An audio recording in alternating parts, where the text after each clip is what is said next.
요한복음 6장 35절로 37절 말씀입니다. 예수님께서 그들에게 이르시되 내가 생명의 빵이니 내게 오는 자는 결코 줄이지 아니할 것이요 나를 믿는 자는 결코 목마르지 아니하리라. 그러나 내가 너희에게 이르기를 너희도 나를 보았으되 믿지 아니하는도다 하였느니라. 아버지께서 내게 주시는 모든 자는 내게 올 것이요 내게 오는 자는 내가 결코 내쫓지 아니하리라. 아멘. 오병이어 기적은 예수님께서 메시아이심을 또 창조주이심을 우리들에게 보여주는 표적이었습니다. 오병이어 기적은 성인 남성만 5천 명이라고 했으니까요. 10,000명에서 20,000명 이 정도의 사람들이 직접 체험을 하고 그리고 그 현장에서 경험했던 기적이었어요. 실제로 많은 사람들이 예수님께서 기적으로 만드신 빵과 물고기를 직접 먹었고 배까지 불릴 정도, 그 정도로 경험했던 사건이었습니다. 어느 누구도 부인할 수 없는 기적이었죠. 바로 예수님이 하나님이라는 것, 그리고 예수님이 메시아라는 것. 이 오병이어 기적은 바로 예수님께서 창조주이심을, 그리고 구약에 예언된 메시아이심을, 그리고 우리의 죄를 구원해 주실 하나님의 어린 양이심을 선포하는 그런 기적이었습니다. 만약 여러분이 그 기적의 한가운데 있었더라면 여러분은 어떠했을 것 같습니까? 그 예수님이 하나님이심을 믿겠습니까? 그 예수님이 하나님의 어린 양으로 오신 구원자이심을 믿겠습니까? 그런데 안타깝게도 이 당시 그 현장에 있었던 많은 유대인들은 예수님을 메시아로, 하나님으로 믿질 않았어요. 그럼 이들이 그 기적이 놀라지 않았다는 건가요? 아니요. 놀랐습니다. 어느 정도로요? 그 다음날 그 예수님을 다시 찾아올 정도로요. 그들은 그 예수님을 다시 찾아왔어요. 그 기적을 행하신 그분을. 바로 요한복음 6장 22절이 이제 우리에게 그 시점을 말해주고 있습니다. 6장 22절 제가 한번 읽어드리겠습니다. 그 다음날이 오병이어 기적이 일어난 그 다음날을 말하는 거예요. 바다 건너편에 서 있던 사람들이 그분의 제자들이 탄 배 외에는 다른 배가 거기 없었다는 것과 또 예수님께서 자기 제자들과 함께 그 배로 들어가지 아니하시고 그분의 제자들이 따로 간 것을 보았더라. 이제 그 다음날 사건을 성경에서는 계속 기록해주고 있습니다. 그 다음날 사람들이 예수님을 찾아왔어요. 찾았죠. 예수님이 그 벳세다를 떠나셨는데 찾았어요. 그리고 예수님께서 가버나움으로 가셨는데 가버나움까지 와서 예수님을 만납니다. 그렇게 예수님을 찾아온 사람들에게 예수님께서 말씀을 해주세요. 어떤 말씀을 해주시냐? 요한복음 6장 26절 말씀 보겠습니다. 예수님께서 그들에게 대답하여 이르시되 진실로 진실로 내가 너에게 이르노니 너희가 나를 찾는 것은 너희가 기적들을 보았기 때문이 아니요 빵을 먹고 배불렀기 때문이라. 예수님께서 그들의 마음을 보시고 정확하게 그들이 예수님을 왜 찾는지 그 이유에 대해서 말씀해 주고 있어요. 보니까 지금 이 유대인들이 기적을 체험한 사람들이 왜 예수님을 찾았어요? 기적을 보았기 때문이 아니라 빵을 먹고 배불렀기 때문이라고 예수님께서 말씀해 줍니다. 여기서 기적이라면 뭐예요? 여기서 지금 예수님이 말씀한 기적이라고 한 것은 메시아임을 확증해 주는 기적을 말하고 있어요. 예수님께서 이 땅에 오시기 전에 하나님께서는 여러 대언자들을 통해서 이 땅에 메시아를 보내줄 거라고 예언해 주셨습니다. 그리고 그 메시아가 왔을 때 많은 사람들이 정확히 메시아임을 알아볼 수 있도록 그리고 확증할 수 있도록 이런 기적들을 행할 거라고 말씀해 주셨어요. 바로 그 기적을 말하는 거예요. 예수님이 그 기적을 행하신 거예요. 그래서 우리가 요한복음 3장에 보면 니고데모, 바리새인이었던 니고데모가 예수님을 찾아오죠. 예수님을 찾아왔던 이유는 한 가지였어요. 예수님이 행하셨던 기적이 바로 하나님으로부터 온 기적이라는 것을 알았기 때문에 그래요. 어느 누구도 하나님이 없이는 그 기적을 행할 수 없다는 걸 니고데모는 알았어요. 왜요? 성경 말씀을 정확히 알고 있었거든요. 즉 예수님이 말씀한 기적이라고 하는 것은 그냥 무작위로 일어난 기적이 아니고요. 메시아이심을 확증해 주는 기적이었어요.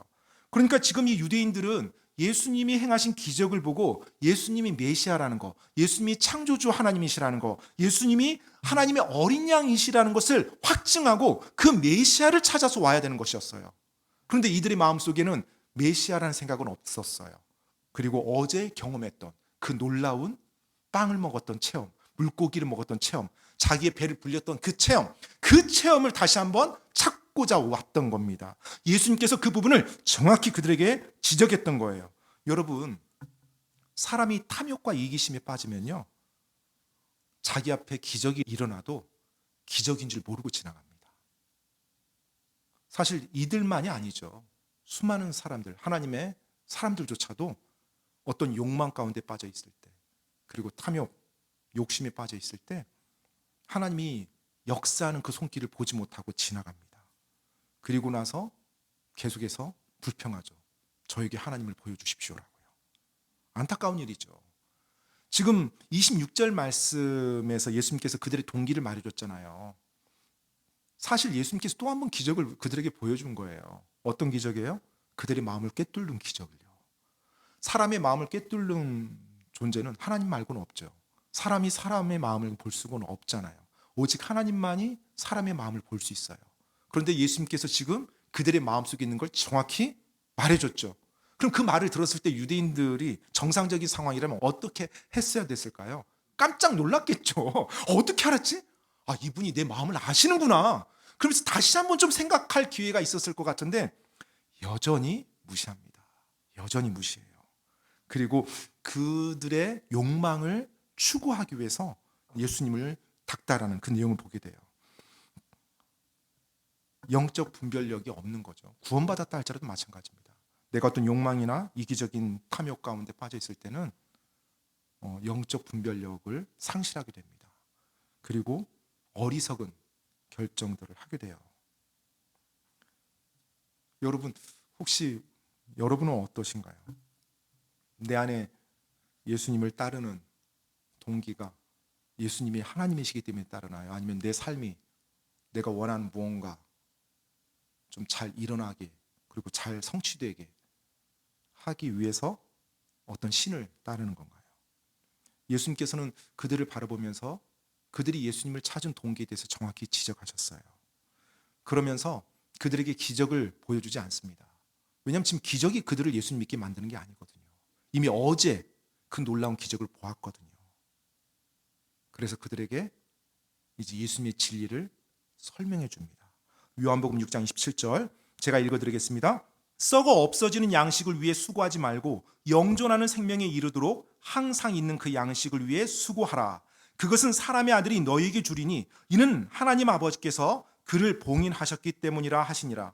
그때 그들이 그분께 이르되 우리가 무엇을 해야 하나님의 일들을 하리까 하매 예수님께서 그들에게 대답하여 이르시되 하나님께서 보내신 자를 너희가 믿는 것 이것이 곧 하나님의 일이니라 하시니 그러므로 그들이 그분께 이르되 그러면 선생님은 무슨 표적을 보이사 우리가 보고 선생님을 믿게 하시겠나이까? 선생님은 무슨 일을 행하시나이까? 자, 이제 예수님께서 그들에게 썩어 없어지는 양식과 영존하는 생명에 이르도록 항상 있는 그 양식에 대해서 언급을 합니다. 그러면서 하나님께서 보내신 자를 너희가 믿는 것 그것이 하나님의 일이라고 말해줘요. 그러니까 30절에 이들이 뭐라고 물어요? 그러면 선생님은 무슨 표적을 보이사 우리가 보고 선생님을 믿게 하시겠나이까? 선생님은 무슨 일을 행하시겠나이까? 예수님께서 하나님께서 보내신 자를 너희가 믿어야 된다고 이제 예수님 당신을 말하니까 그럼 무슨 표적을 보이겠습니까? 또 물어요. 지금 이렇게 물은 자들이 어떤 사람들이라고요?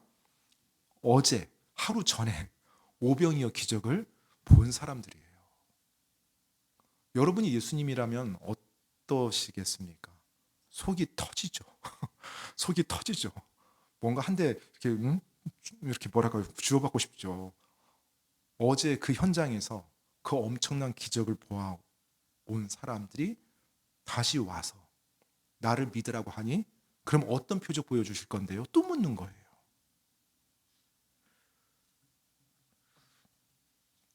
지금 이들에게 마음의 중심에 있는 것은 진리를 알고자 하는 마음이 아니에요.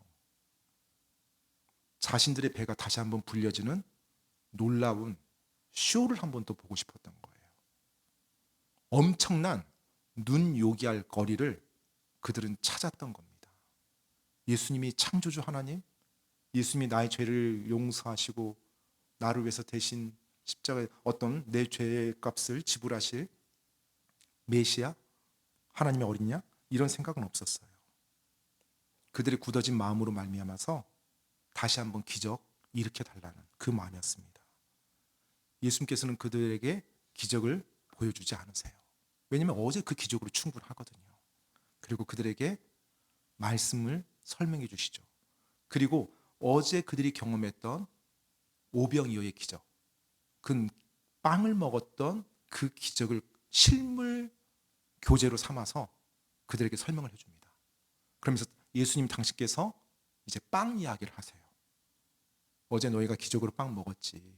나는 하나님이 이 땅에 보내주신 생명의 빵이다. 나를 먹어야 된다.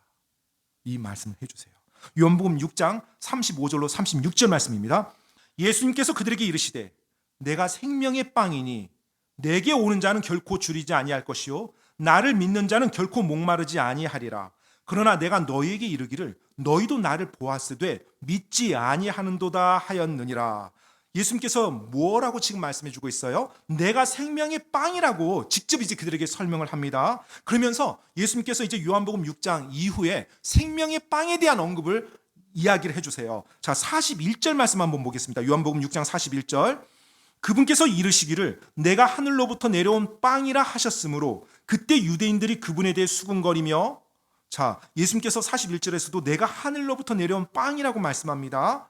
자, 이 생명의 빵이라고 예수님께서 말씀하면서 이 빵을 먹으라고 그래요. 근데 이 빵을 먹으라는 의미가 어떤 의미인지를 예수님께서는 설명해 주십니다. 자, 밑으로 내려와서 47절로 51절까지. 진실로 진실로 내가 너에게 이르노니 나를 믿는 자에게는 영존하는 생명이 있느니라. 내가 곧 그 생명의 빵이니라. 다시 한번 또 빵이라고 언급하시죠. 너희 조상들은 광야에서 만나를 먹어서도 죽었으나 이것은 하늘로부터 내려오는 빵이므로 사람이 그것을 먹으면 죽지 아니하리라. 나는 하늘로부터 내려온 살아있는 빵이니 누구라도 이 빵을 먹으면 그는 영원히 살리라. 내가 줄 빵은 세상의 생명을 위해 내가 줄 내 살이라 하시니라. 예수님께서 자신이 생명의 빵이라고 말씀하셨어요. 그리고 그 생명의 빵에 대해서 설명을 해 주십니다. 예수님의 설명을 한번 보세요. 47절에 보니까 뭐라고 말씀하세요? 나를 믿는 자에게는 영존하는 생명이 있다고 말해요. 누가요? 나를 믿는 자가. 그러면서 예수님이 다시 한번 내가 생명의 빵이라고 말씀하세요.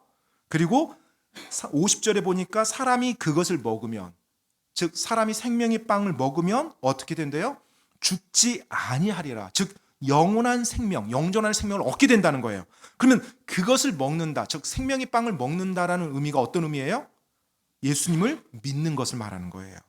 그래서 51절에 나는 하늘로부터 내려온 살아있는 빵이니 누구라도 이 빵을 먹으면 그는 영원히 살리라. 즉 그 빵을 먹는다는 것이 다시 한번 어떤 의미예요?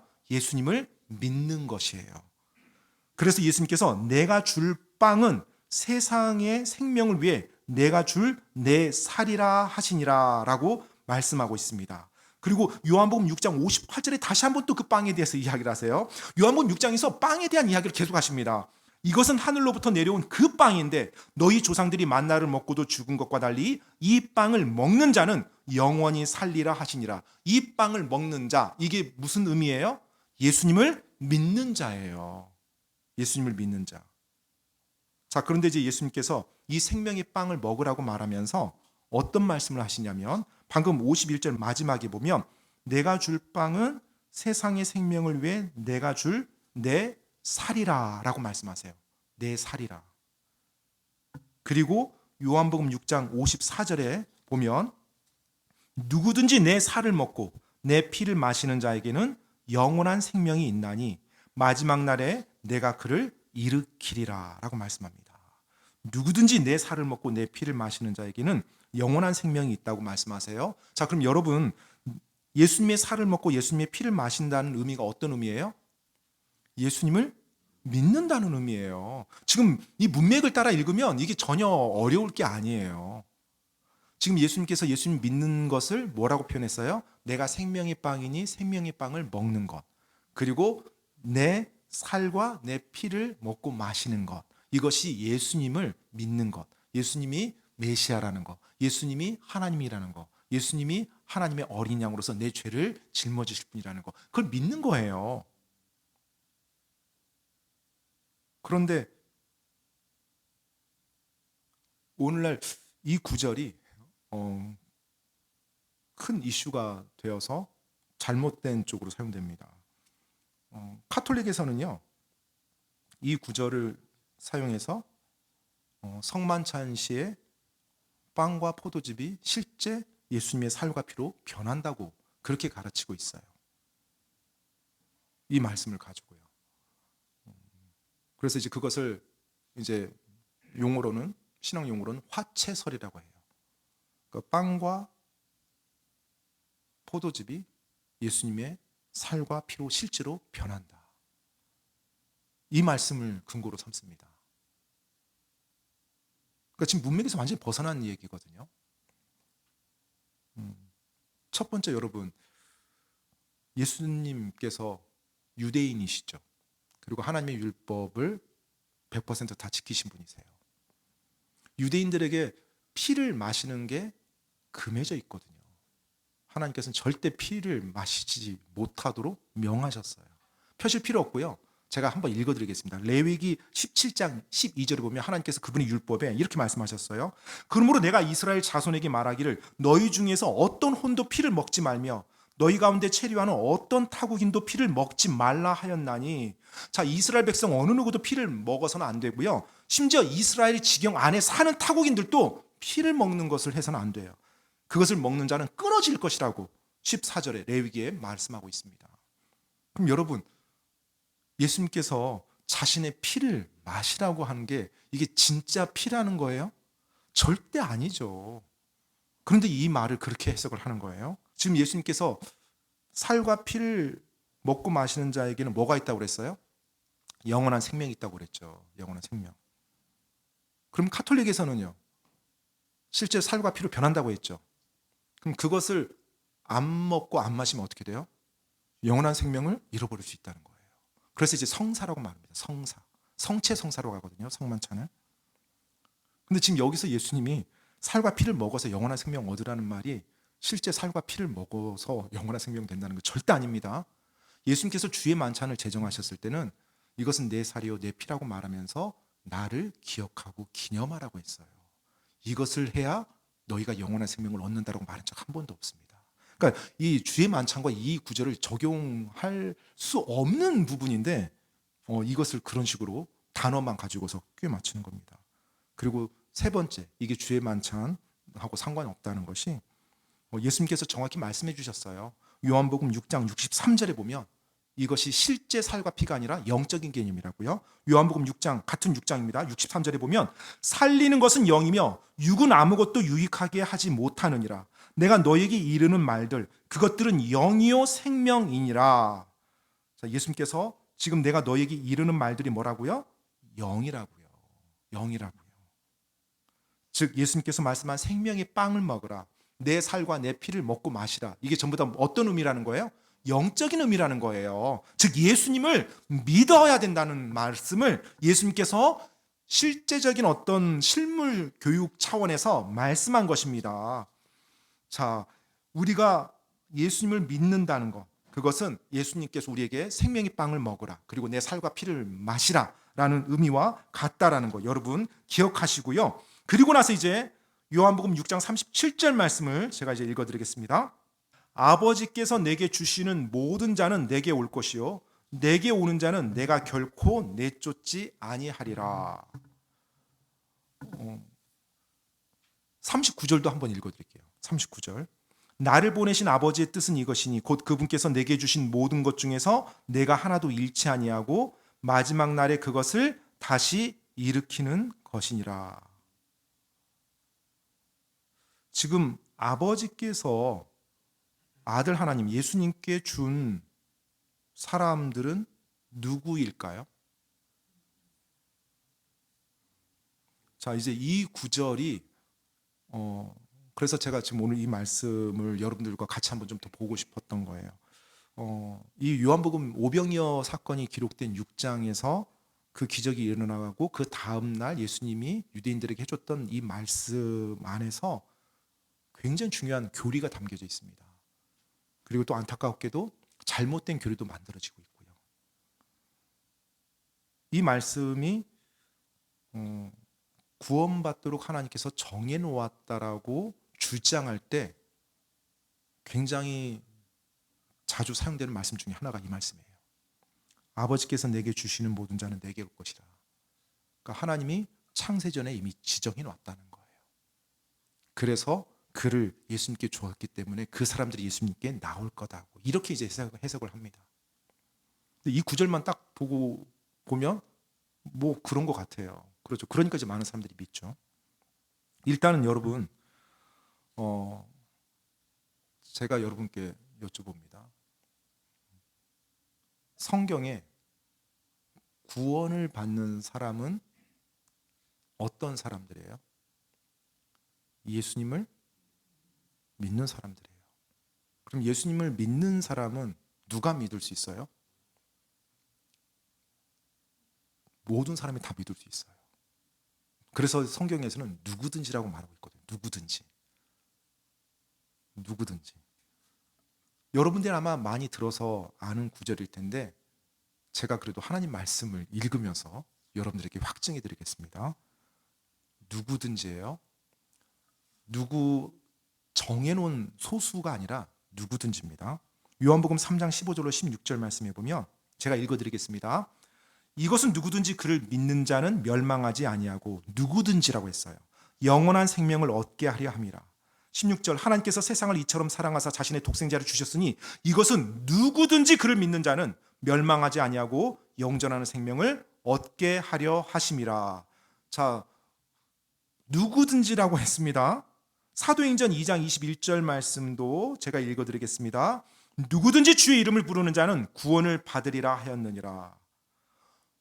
소수의 정해놓은 사람이 아니라 이 땅의 어느 누구나 다 예수님을 믿을 수 있고요. 예수님을 믿으면 영원한 생명을 얻는다고 하나님께서 계속 성경을 통해 말씀해 줍니다. 사도행전 10장 43절 말씀도 제가 읽어드리겠습니다. 모든 대언자들도 그분에 대해 증언하기를 누구든지 그분을 믿는 자는 그분의 이름을 통해 죄들의 사면을 받으리라 하느니라. 자, 그분의 이름을 통해 죄들의 사면을 받는 거 누가 받을 수 있어요? 누구든지 믿으면 돼요. 누구든지. 또 로마서 10장 11절로 13절 말씀 제가 읽어드리겠습니다. 약간 제가 지금 성경 말씀 너무 많이 읽어드리는 것 같죠? 의도한 겁니다. 그리고 일부만 지금 읽어드리는 거예요. 성경에는 이 말씀이 계속 나옵니다. 자, 로마서 10장 11절로 13절 말씀. 성경 기록이 이르기를 누구든지 그분을 믿는 자는 수치를 당하지 아니하리라 하나니 이는 유대인과 그리스인 사이에 차별이 없기 때문이라. 모든 사람 위에 계신 같은 주께서 자신을 부르는 모든 사람에게 부여하시니 13절 누구든지 주의 이름을 부르는 자는 구원을 받으리라. 제가 지금 일부만 읽어드렸어요. 성경에서는 계속해서 뭐라고 말씀해주고 있어요? 하나님께서 누구든지 예수님을 믿으면 영원한 생명을 얻고 죄들의 사면을 받고 그리고 구원을 받는다고 말씀해주고 있습니다. 그리고 성경에서 하나님께서는요, 우리 하나님께서는 모든 사람이 진리를 알고 구원에 이르기를 원하시는 하나님이라고 정확히 말해주고 있어요. 디모데전서 2장 4절 말씀에 보면 제가 읽어드리겠습니다. 그분께서는 모든 사람이 구원을 받고 진리를 아는데 이르기를 원하시느니라. 자, 모든 사람이 구원을 받고 진리를 아는데 이르기를 원하시는 하나님께서 어떤 사람은 구원에 이르고 어떤 사람은 지옥 불옷으로 가게끔 미리 정해 놓으실까요? 이게 하나님의 성품과 너무나 위배되지 않나요? 그리고 주님께서 우리에게 말씀해 준 너무나 분명한 이 구원의 교리와 위배되지 않나요? 그런데 지금 이 구절 아버지께서 내게 주시는 모든 자, 하나님 아버지께서 주셨대. 미리 정해놓은 사람이 있어. 예수님께 주는 사람. 이렇게 해석을 하는 것 자체가 뭔가 이상하지 않나요? 우리가 성경을 보고 이해할 때 지극히 상식적인 겁니다. 분명하게 나온 하나님의 말씀들을 가지고 모호한 구절을 해석하는 게 원칙입니다. 근데 모호한 한 구절을 가지고 이미 하나님께서 반복적으로 수없이 말해준 분명한 진리를 거스르는 식으로 교리를 만들어낸다면 우리가 잘못된 것으로 빠질 수밖에 없어요. 상식적으로 한번 생각해 보세요. 하나님께서 누군가는 구원받게 정하고 누구는 구원 못 받도록 정했어요. 그러면 하나님이 그들에 대해서 심판하시면 돼요, 안 돼요? 안 되죠. 하나님이 심판을 하신다는 건 어떤 의미예요?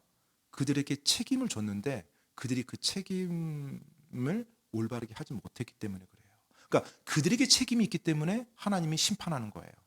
그런데 하나님이 누구는 구원받을 사람, 누구는 구원받지 못할 사람을 정해놨으면 그들에게 책임이 있어요, 없어요? 구원에 대해서? 책임이 없죠. 책임이 전혀 없는데 하나님이 그들을 심판대에 올려놓고 너 죄 지었으니까 날 안 믿었으니까 불호수에 가야 돼. 너는 나를 믿었으니까 나와 함께 영원히 있어. 이 심판이 말이 되는 심판이에요? 전혀 말이 되지 않는 심판이죠. 성경에서는 요한계시록의 크고 흰 왕좌 심판에서 그들이 행한 죄에 따라서 하나님이 심판하신다고 했거든요. 하나님께서 만약에 누군가에 대해서 구원받을 사람, 구원받지 못할 사람 미리 정해 놓으셨다라면 그런 심판은 의롭고 공의로우신 하나님의 성품과 너무 맞지 않은 겁니다. 있을 수가 없는 일이에요, 사실은. 그런데 오늘날 많은 사람들은 그것을 믿습니다. 요한일서 5장 13절에 보면 이렇게 나와 있습니다. 제가 읽어드릴게요. 한번 들어보세요. 내가 하나님의 아들의 이름을 믿는 너에게 이것들을 쓴 것은, 즉 성경 기록 쓴 거죠. 너에게 영원한 생명이 있음을 너희가 알게 하고 또 하나님의 아들의 이름을 너희가 믿게 하려 함이라. 자, 하나님께서 그분의 말씀을 우리에게 기록해 주신 것은요, 우리에게 영원한 생명이 있다는 것을 우리가 알게 한다고 했어요. 우리가 알게 한다고. 우리가요. 그러면 여러분, 만약에 하나님께서 어떤 사람은 구원받도록 정해놓고 어떤 사람은 구원받지 못하도록 정해놨다라면 그 사람은 자기가 구원받았다는 거 알까요? 모를까요? 태어나면서부터 알아요? 모르죠. 그러면 언제 알게 될까요? 가장 확실한 건 죽어봐야 하는 거죠. 그래서 죽어봐야 한다는 말을 하는 거예요. 일반 사람들이 가끔 만날 때 죽어봐야 하는 거예요. 그런데 이제 그 사람이 나중에 나이가 들어서 교회를 열심히 다녀요. 신실하게 교회를 다녀요. 그러면 이제 어떤 생각할까요? 하나님께서 나를 구원받도록 정해놓은 사람이었었구나. 이렇게 이제 그렇게 해석하는 거예요. 그러다 타락을 해요. 그럼 또 어떻게 돼요? 하나님이 나를 정해놓지 않은 사람이었었나? 이러는 거예요. 그러니까 그 확신을 얻으려면 어떻게 해야 돼요? 죽을 때까지 교회 열심히 봉사해야 돼요. 굉장히 강력한 교리죠. 많은 사람들이 교회 떠나지 못하도록 하는.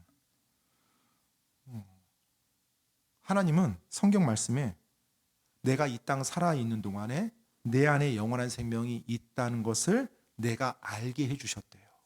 죽어봐야 합니다. 이런 말 필요 없거든요. 정확히 말씀해 주셨거든요. 그런데 우리는 하나님이 구원받을 사람 정해놓았다라고 하는 그런 교리를 너무 많이 듣습니다. 그것도 교회들에게서요. 그럼 이 요한복음 6장 37절에서 지금 예수님께서 하셨던 말씀, 아버지께서 내게 주시는 모든 자는 내게 올 것이요. 이 말이 지금 무슨 말씀이에요? 자, 지금 같은 맥락에서 예수님께서 또 하신 말씀이 있습니다. 요한복음 6장 44절 말씀 한번 보겠습니다. 요한복음 6장 44절 45절 말씀 제가 읽어드릴게요.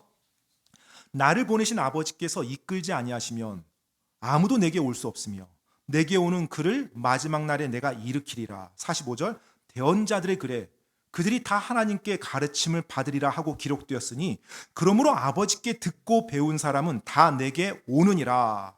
자, 지금 44절 말씀도 보면 마치 그 구원받도록 정해진 것 같아요. 그렇죠? 나를 보내신 아버지께서 이끌지 아니하시면 아무도 내게 올 수 없다라고. 하나님이 정해놨어야 하나님이 나를 이끌어줘야 예수님을 믿을 수 있다고 그렇게 말하는 것 같습니다. 그런데 여러분, 지금 예수님께서 그 말씀을 하시고 그게 어떤 의미인지를 45절에 설명해 주고 있어요. 45절에 대언자들의 글에 그들이 다 하나님께 가르침을 받으리라. 하나님께 가르침을 받는다고 돼 있어요. 그러면서 그러므로 아버지께 듣고 배운 사람은 다 내게 오느니라. 즉 하나님 아버지께 듣고 배운 사람이 누구에게 와요? 예수님께 오는 거예요. 지금 대언자들의 글이라고 말했을 때 이사야서 54장 13절 말씀을 지금 예수님이 인용한 건데요. 이사야서 54장 13절에 보면 또 내 모든 자녀들이 주에게 가르침을 받으리니 내 자녀들의 화평이 클 것이며. 자, 여러분, 하나님 아버지께 듣고 배운 사람이 예수님께 온다고 했어요. 그러면 하나님 아버지께서 무엇을 말해주고 무엇을 가르쳐 줬을까요? 지금 듣고 배운다고 배운 사람이라고 했잖아요. 바로 이 땅에 메시아가 오실 거라는 거. 나의 죄를 용서하시고 사해 주실 그 메시아가 올 거라는 거. 이 땅에 하나님의 어린 양이 오실 거라는 거. 그래서 구약의 모든 희생물을 드리는 시스템이 바로 장차 오실 예수님을 예표로 보여주는 거고요. 구약의 많은 사건들이 장차 오실 그 예수님을 예표로 보여주는 사건들이었습니다. 그래서 하나님께서는 그분의 말씀을 통해서 또 모세 오경을 통해서 대언자들을 통해서 그분께서 계속 말씀해 주세요. 그러면서 무엇을 가르쳐 주고 있어요? 예수님에 대해서, 이 땅에 오실 메시아에 대해서 계속해서 말씀해 주고 있는 거예요. 즉 하나님께서 우리에게 그 말씀을 전해주지 않는다면, 그것을 우리에게 가르쳐 주지 않는다면 우리는 예수님을 알 수가 없어요. 그래서 하나님을 통해서 우리가 예수님을 알고 하나님을 통해서 우리가 예수님께 나갈 수가 있는 것이거든요. 지금 그 말씀을 예수님께서 정확히 그들에게 말씀해 주고 있는 것입니다. 아버지 하나님께 듣고 배우지 않으면 예수님께 나갈 수 없다는 그 사실을요. 그러면서 그 유대인들에게, 어제 오병이어 기적을 체험했던 그 유대인들에게 예수님께서 하나님의 말씀에 대해서 언급해 주고 있는 거예요. 사실 요한복음 지금 6장에서 예수님께서 말씀하고 계시는데요. 요한복음 5장에도 보면 지금 같은 맥락의 말씀이 나와 있어요. 요한복음 5장 46절 말씀에 보면 너희가 모세를 믿었더라면 나를 믿었으리니 이는 그가 나에 대하여 기록하였기 때문이라. 모세를 믿었으면 누굴 믿어요? 예수님을 믿었다는 거예요. 왜요? 모세가 예수님에 대해서 기록했기 때문에요. 자, 모세가 기록한 걸 누가 준 거예요? 하나님이 주신 거죠. 하나님 아버지가 주신 거예요. 하나님 아버지가 주신 그 영감으로 기록된 그 하나님의 말씀을 통해서 누구를 알 수 있어요? 예수님을 알 수 있는 거예요. 그래서 하나님 아버지를 통해서 예수님께로 갈 수 있는 거예요. 그분의 가르쳐줌을 통해서. 예수님께서 아버지께서 이끌지 아니한다. 즉, 이 말이 하나님의 말씀으로 우리를 가르쳐 줬을 때, 이 땅에 메시아가 오신다는 것, 예수님이 어떤 분이라는 것, 이것을 알 수 있게 해줬다는 겁니다. 그래서 하나님께서 예수님께 하나님이 주신 자들이라고 말을 하는 거예요. 왜요? 그분을 통하지 않고서는 예수님을 알 수가 없기 때문에 그렇습니다. 그리고 그렇게 온 자들은 예수님께서 계속 몇 번 요한복음 6장에서 언급해 주는 말씀이 있어요. 마지막 날에 내가 일으키리라, 그를 일으키리라. 즉 예수님께서 자신에게 와서 구원받고 거듭난 자들을 어떻게 해주신다는 거예요? 마지막 날에 부활시켜 주겠다는 그 말씀을 우리에게 해주고 있어요. 여러분, 예수님께서는 기적으로 빵을 먹은 자들에게 예수님 당신이 생명의 빵임을 말씀해 주고 있고요. 예수님의 살과 피를 먹고 마셔야 된다는 것을 말씀해 주고 있고요. 하나님 아버지께 듣고 배워서 나를 알아야 된다는 것을 말씀해 주고 있습니다. 그것을 그 유대인들에게 정확히 말해 주고 있어요. 그런데 안타깝게도 그 유대인들은 지금 무엇을 찾아서 왔어요? 자신들의 배를 불릴 빵을 찾아서 온 거예요. 그 기적을 보고 예수님이 메시아요, 하나님의 어린 양이란 걸 생각하지 않았습니다. 자신들의 배가 다시 불려질 것, 그것을 찾아서 왔던 거예요. 오늘 여러분은 예수님을 왜 따르시는지요? 나의 구원자이시기 때문에, 나의 주님이기 때문에, 나의 하나님이시기 때문에 따르는 건지요? 아니면 내가 원하는 은밀한 욕망을 이루기 위해서 어떤 신적인 도움이 필요할 것 같으니까, 막연한 어떤 기대를 해야 되니까 예수님이 필요한 건가요? 만약에 내가 내 욕망을 충족시키기 위해서 예수님을 따른다라면 결코 우리는 주님이 우리를 위해서 예비하신 올바른 삶, 그리고 풍성한 삶을 살지 못합니다. 그리고 눈앞에 펼쳐지는 하나님의 놀라운 손길들, 그리고 하나님의 사랑들, 하나님의 은혜들, 이 모든 것들을 보지 못하고 그냥 지나가요. 하나님의 사랑과 하나님의 놀라운 손의 역사가 없어서 보지 못하는 게 아닙니다. 그것이 내 삶에서 있음에도 불구하고 보지 못하고 지나가요. 왜냐하면 내가 내 욕망에, 내 죄에, 내 이기적인 탐욕에 사로잡혀서 가기 때문에 그렇습니다. 예수님은 나의 주님입니다. 그리고 나의 구원자이십니다. 그 생명의 빵인 그 예수님을 올바르게 따르기 바랍니다. 빵 때문에 아빠를 사랑하고 아빠에게 순종하는 것이 잘못됐죠. 내가 아빠를 사랑하고 아빠에게 순종하는 이유는 뭐가 돼야 돼요? 그분이 나의 아빠니까. 나를 사랑하는 아빠니까. 그분을 사랑하고 그분을 따르는 거예요. 마찬가지입니다. 내가 주님을 따르는 것이 빵 때문에 따라서는 절대 안 돼요. 그 올바른 관계가 형성될 수가 없습니다. 그리고 그렇게 따른다면 내 신앙에 있어서 계속해서 곁길로 빠질 수밖에 없어요. 그분이 나를 사랑해 주시는 나의 아버지시니까. 그분이 나에게 생명을 주신 분이시니까. 그리고 그분이 내가 영원히 살 수 있게 이끄신 분이시니까 내가 그분을 사랑하고 그분을 믿고 그분을 따르는 것입니다. 오늘 이 시간 여러분들과 같이 그 예수님을 나는 올바르게 따르고 있는지, 그리고 이 유대인들의 모습 속에서 혹시 우리들의 모습이 들어있지 않기를 바랍니다. 그리고 올바른 교리, 생명의 빵 살과 피를 먹는 게 어떤 의미였는지, 그리고 하나님이 예수님께 준다는 자, 보내준다는 자가 어떤 사람들인지 여러분 정확히 알고서 구원에 대한 확신을 가지고 그리고 이 땅을 살아가시길 바랍니다. 이 시간에 기도하고 마치겠습니다.